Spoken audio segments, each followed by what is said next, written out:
2 salariés sont devenus personnes ressources en ergonomie dans l'entreprise Houdbin, fabricant de produits alimentaires à base de viande dans le Morbihan.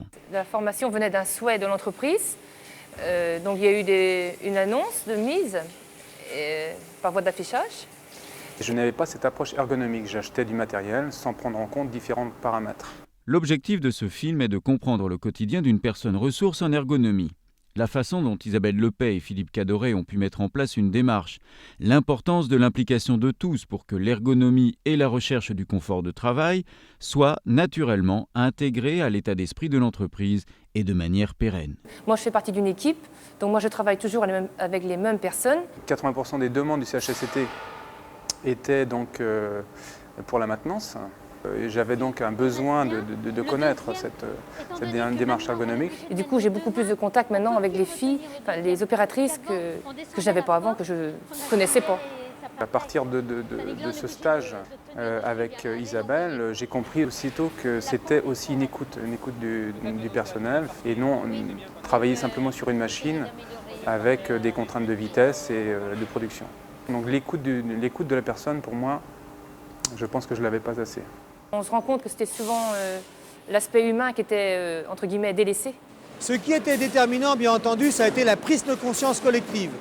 Et puis également la mise en place de relais.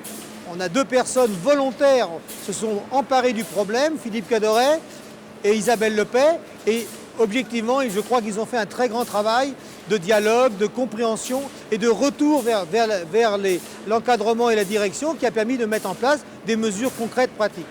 Je crois que c'est une grande chaîne, il nous manquait ce maillon et que dans la mesure où ce maillon a été assemblé ensemble, on a pu effectivement travailler dans la continuité. Aujourd'hui, quand on rentre une machine chez Houdbin, les gens sont au courant. Les gens ont essayé pour 98% des fois la machine et donc on a un feu vert ou un feu rouge de la production.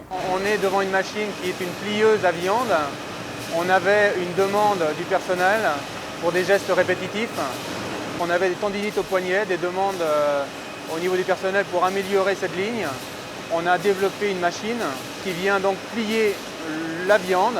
Des fois, on a de la viande très dure, donc il faut appuyer très fort sur le produit pour pouvoir le fermer correctement.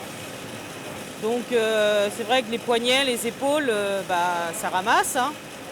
Tandis que là, c'est vrai que derrière, on a beaucoup moins de problèmes derrière pour appuyer dessus, quoi.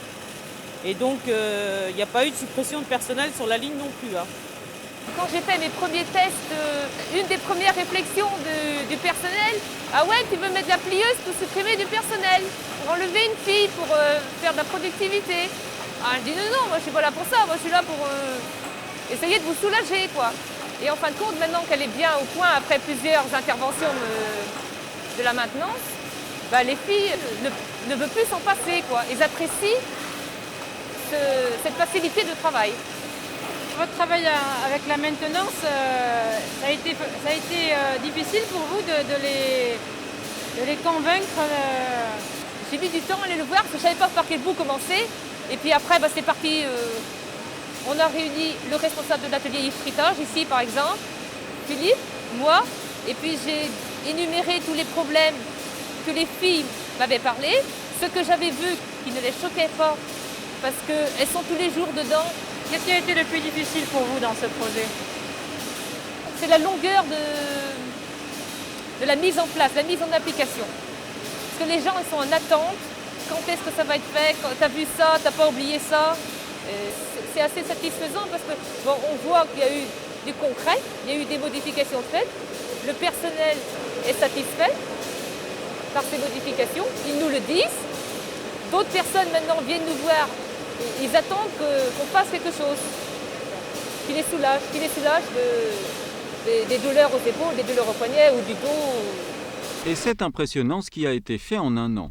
Atelier de lavage, machine à brochettes, transwagonnet, peson localisé, mixeur à béchamel, paravent oriental contre les courants d'air, adaptation d'un chariot pour poser des sacs de poudre de lait, table élévatrice. Mais revenons un peu à la ligne brochette. Oui, Isabelle a travaillé bien, elle a vu ce que c'était c'était assez dur.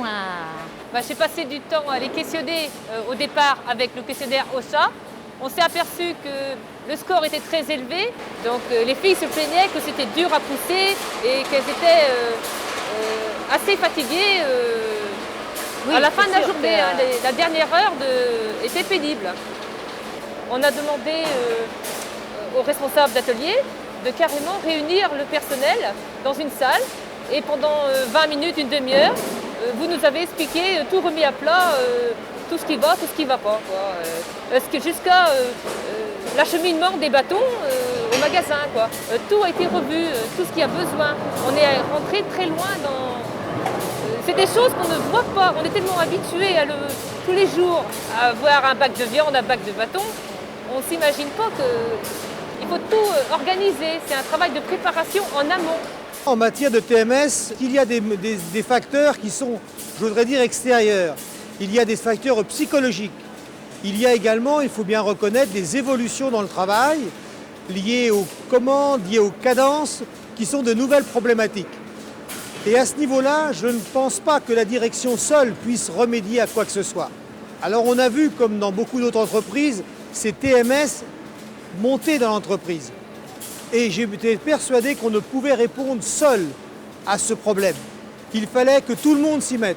Quand je dis tout le monde, la direction bien sûr, l'encadrement bien évidemment, la maîtrise bien sûr, mais également l'ensemble du personnel. Car devant ce problème complexe, c'est vraiment une prise de conscience collective. Je dirais, sans faire de grandes phrases, c'est un peu comme l'environnement, c'est pas le propre d'une personne. C'est tout le monde qui doit s'y mettre si on veut vivre dans un univers correct. Donc dans l'entreprise, c'est la même chose. Pour cela, il faut trouver des relais. Ce n'est pas si simple. Parce que les gens, naturellement, sont réservés, osent moins s'exprimer, sont parfois culpabilisés. Et il fallait trouver des relais. Je crois qu'on a pris la bonne méthode. C'est-à-dire qu'on a trouvé dans l'entreprise des gens volontaires, je dis bien volontaires, qui n'étaient pas des représentants du personnel dans le cadre légal, mais des gens volontaires qui ont bien pris conscience du problème, qui ont été se former dans des stages auprès de la CRAM, parce que là aussi il faut comprendre. Et ces personnes ont été les correspondants, en fin de compte, du personnel en direct. Et qu'est-ce qui s'est passé à ce moment-là? On a vu les gens s'exprimer, dire leurs problématiques, leurs souffrances par moment, il faut appeler les choses par leurs mots, ce qui pouvait améliorer leur vision des choses. Et là, s'est établi un dialogue. Ce n'est pas parce qu'on dialogue qu'on trouve les solutions, malheureusement. Mais on en a trouvé quelques-unes. On a pris des choses très concrètes. Pousser un chariot européen comme celui-ci, c'est pas a priori quelque chose d'extraordinaire. Simplement, quand vous le faites plusieurs fois par jour, vous courbez les chines, vous apercevez que vous avez mal au dos.